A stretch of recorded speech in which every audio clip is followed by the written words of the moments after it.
The rain had just started to fall, soft at first, tapping gently against the cracked pavement like hesitant footsteps.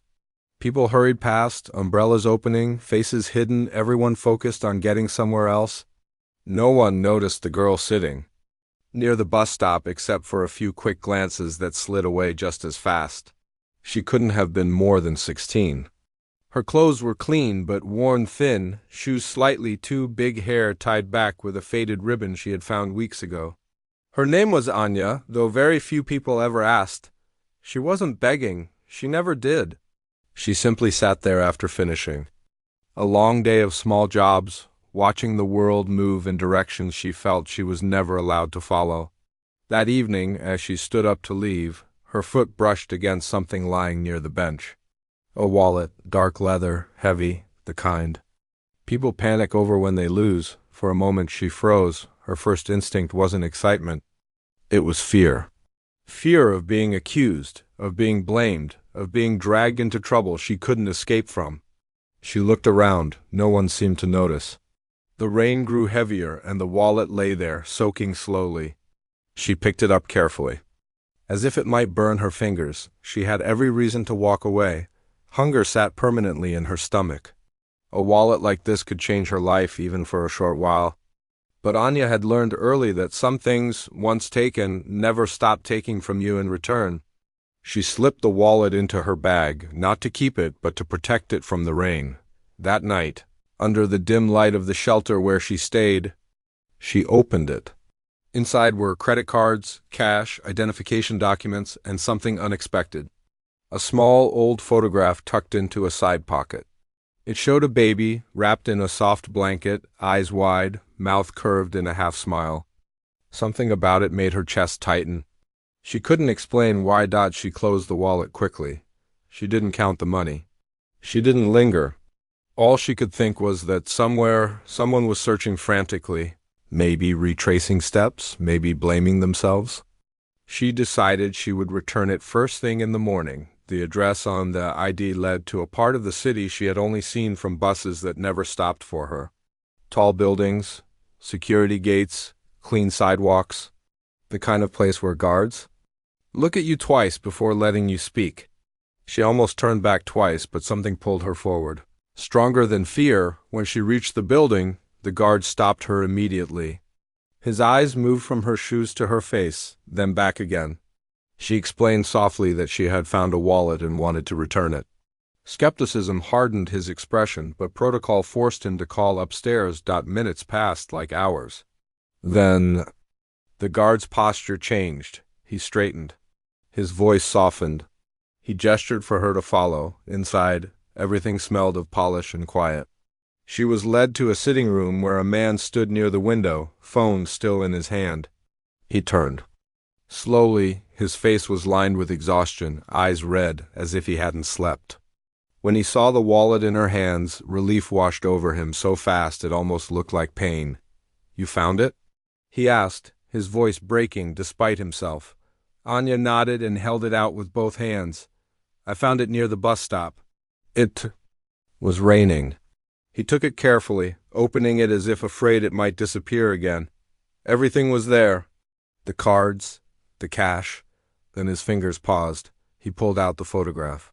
His breath caught. This was my daughter," he said quietly. Anya felt something shift inside her. "Was?" she asked before she could stop herself. The man swallowed hard. "She disappeared many years ago, as a baby." The room seemed to tilt. Anya's ears rang. She stared at the photograph, at the baby's eyes, the shape of the nose, the tiny scar near the eyebrow. Her heart began to race in a way she had never felt before. The man noticed her expression change. "Are you all right?" he asked her. She nodded too quickly. Her hands trembled. "Sir, may I see it again?" He hesitated, then handed the photo to her. As soon as she held it, the memories came flooding back. Not clear images, but feelings, a lullaby. The smell of soap. A woman's voice calling her a different name. She touched the scar above her own eyebrow, hidden beneath her hairline. Her voice barely worked when she spoke. I think this might be me." Silence fell like a heavy curtain. The man stared at her, confusion turning slowly into something far more dangerous: hope. "That's not funny," he said softly, more to protect himself than to accuse her. "I know," she whispered. "I wouldn't joke about this. I don't remember much. I grew up moving from place to place, but that photo, it feels like looking into a mirror I forgot existed." He took a step closer, searching her face, comparing details he hadn't dared to imagine in years: the same eyes, the same scar, the same expression when nervous. His knees weakened, and he sat down heavily. Tests would come later, questions, proof, but in that moment, something deeper than logic connected them. He asked her where she had grown up. She told him fragments. He listened like every word was oxygen. Tears slid down his face without shame. "You returned the wallet," he said finally. "You could have kept everything." Anya looked down. "It wasn't mine." He laughed softly through tears. "You have no idea how much of it was. That night changed everything, but not all at once. Life doesn't rewrite itself that easily." Yet, as Anya left the building that day, she wasn't walking back into the same world she had known. She didn't know where she belonged yet, but for the first time she knew she had come from somewhere. And as the door closed behind her, one truth echoed louder than any fear she had ever known. Doing the right thing hadn't just returned a wallet. It had returned a life that was lost, and a family that never stopped waiting. The days that followed felt unreal, like walking through a dream that could shatter at any second. Anya barely slept that night. Her mind replayed the man's face again and again, the way his hands trembled when he held the photograph, the way his eyes searched hers as if afraid she might vanish if he blinked too long. Morning came quietly, but nothing inside her was calm. True to his word, the man, his name was Raghav, sent someone for her early the next day. A car waited outside the shelter, polished and silent, drawing curious looks from everyone around. Anya hesitated before stepping in. Part of her still believed this was a mistake, that she would be exposed, accused of lying, and thrown back into a world even harsher than before. But another part, a stronger part, wanted answers she had never been allowed to ask. They went to a clinic first. The staff were professional, careful not to overwhelm her. Blood samples were taken, fingerprints recorded, questions asked gently. No one rushed her. Still, every minute stretched painfully. While they waited, Raghav sat across from her in the waiting room, hands folded, eyes fixed on a spot on the wall. Neither spoke much. Words felt too fragile. He finally broke the silence. "You don't owe me anything," he said. "No matter what the results say?" Anya nodded, but her throat tightened. "I just want to know who I am." He looked at her then, really looked. "I've asked myself that question every day for 16 years. While the tests were processed, he insisted she eat something proper. She tried not to feel embarrassed as she carefully tasted food she hadn't seen in years. Each bite felt heavy with meaning, like proof that something in her life had already shifted. The waiting was torture. When the doctor finally called them in, Anya's heart pounded so hard she thought she might faint. Raghav stood, steadying himself against the chair for a brief second before following her inside. The doctor spoke calmly, explaining procedures, probabilities, margins of error. Anya barely heard any of it. All she heard was the final sentence. "The DNA results confirm a parental match." The room went silent. Raghav's breath hitched sharply. He pressed a hand over his mouth, eyes filling instantly. Anya felt numb, as if the words had passed through her without stopping. It took a moment before the reality sank in. She wasn't imagining it. She wasn't mistaken. She wasn't alone. Raghav stepped forward slowly, as if afraid sudden movement might break the moment. "Anya," he said her name carefully, tasting it. "When you were born, we named you Arohi." Something clicked deep inside her chest. Arohi. The name echoed with familiarity, like a melody she had once known by heart. Tears blurred her vision before she could stop them. "I thought you were gone forever," he whispered. "We searched everywhere." There were witnesses, conflicting stories, and then nothing. Anya learned the truth piece by piece. How she had been taken during a crowded event, how leads dried up, how years passed, hope slowly turning into quiet grief. Raghav never stopped believing she might be alive, but the world had moved on without answers, and she learned her own story too. How she was left at a distant bus terminal, how she was taken in briefly, then passed along, lost in systems that failed her again and again. Two lives, torn apart, running parallel without knowing it. That evening, Raghav took her to his home. Not the grand building from before, but a quieter house filled with photographs. Her mother's pictures were everywhere. Anya stopped in front of one and felt an ache she couldn't explain. "She passed away 5 years ago," Raghav said softly. "She never stopped lighting a candle for you." Guilt hit Anya hard, even though she knew it wasn't her fault. She wondered how many nights her mother cried while she slept under open skies, unaware of the love waiting for her. Raghav showed her a small room at the end of the hallway. It had remained untouched, toys neatly arranged, books on a shelf. Bed that had never been slept in. Anya's legs nearly gave out. "You don't have to stay," he said quickly. "I don't want to pressure you. I want you to have choices." She sat on the edge of the bed, fingers brushing the blanket. "I've never had choices," she said honestly. The days turned into weeks. Lawyers handled paperwork. Authorities reopened files. The media tried to get involved, but Raghav shut it down fiercely, protecting her from becoming a headline. Anya started school again, older than most students, but determined. Every day felt overwhelming, yet grounding. At the same time, still, not everything was easy. At night, she woke up panicked, convinced she would be sent away again. Sometimes she felt out of place in rooms that were too quiet, too clean. Sometimes guilt crept in for feeling uncomfortable in a life she once dreamed of. Raghav noticed everything. He never forced affection, never rushed her healing. He learned how she liked her tea, how silence sometimes meant comfort, not distance. Slowly, trust grew. One evening, while sorting through old boxes, Anya found the wallet again. The same one she had returned. Raghav smiled when he saw it. "That wallet came back to me with more than money," he said. "It brought my daughter home." Anya held it thoughtfully. "If I hadn't picked it up?" "You did," he replied. "That's what matters."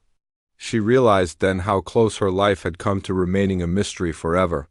One small decision, made in the rain, had changed everything, but deep down, she sensed something else still waited. Ahead, the truth of who took her, the reasons, the unanswered questions that lingered like shadows. And as she looked at the photograph of the baby one more time, Anya knew this wasn't the end of her story. It was the moment it truly began. Life didn't suddenly become perfect after the truth came out. In many ways, it became more complicated. As weeks passed, Anya started to understand that finding her family was only the beginning of a much longer journey.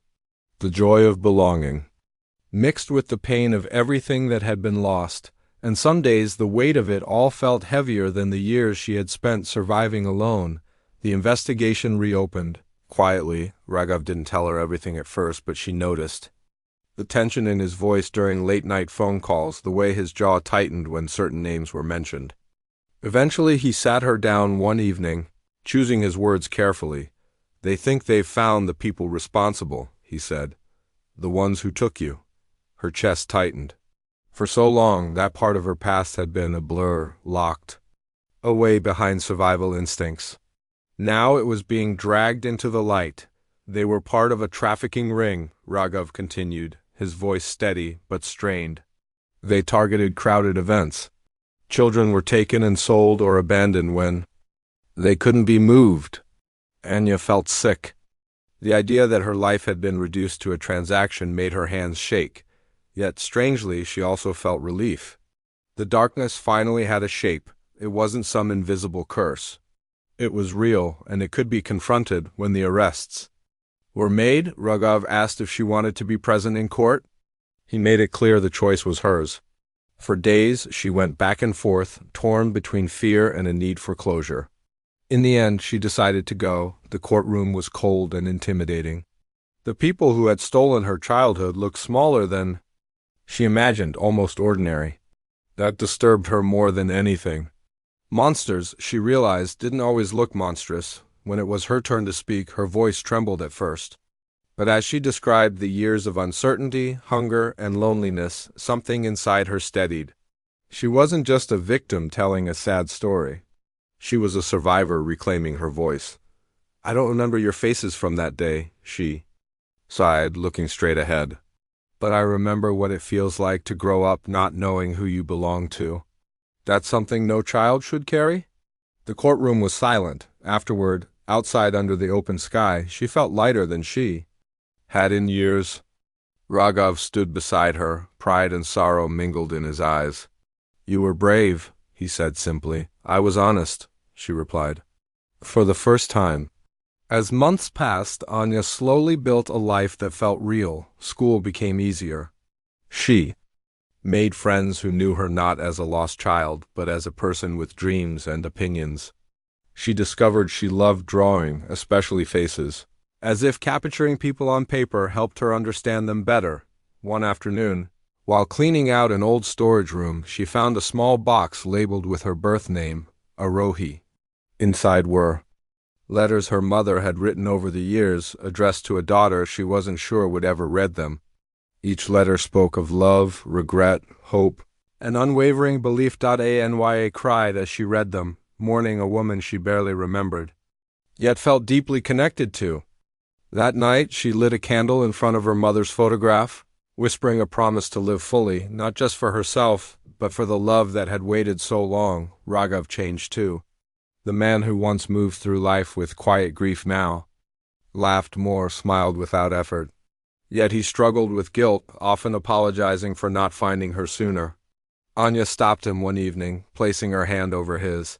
"You never stopped loving me," she said. "That matters more than time." Their bond grew slowly, naturally built on shared moments rather than forced expectations. They learned each other's habits, fears, and strengths. Some days were awkward, some were emotional, but they were real. One day, Anya returned to the shelter where she had lived before everything changed. She brought books, clothes, and supplies, insisting on staying longer than planned. The children gathered around her, curious and hopeful. She knelt to their level and said, "Your story isn't finished yet. Even if it feels like no one is looking for you, life can still surprise you." As she left, she realized something important. Her past didn't define her, but it had given her purpose.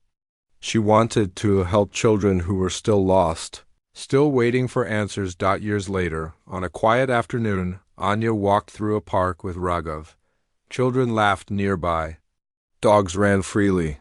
The world felt softer. If you hadn't returned that wallet, Raghav said thoughtfully, our lives would be very different. Anya smiled. "I think we were always meant to find each other. The wallet was just the path." She looked up at the sky, feeling grounded, complete in a way she never imagined possible. Her life had started with loss, traveled through darkness, and emerged into light she chose to step into every day. And though the past would always be a part of her, it no longer held her back. It had led her home.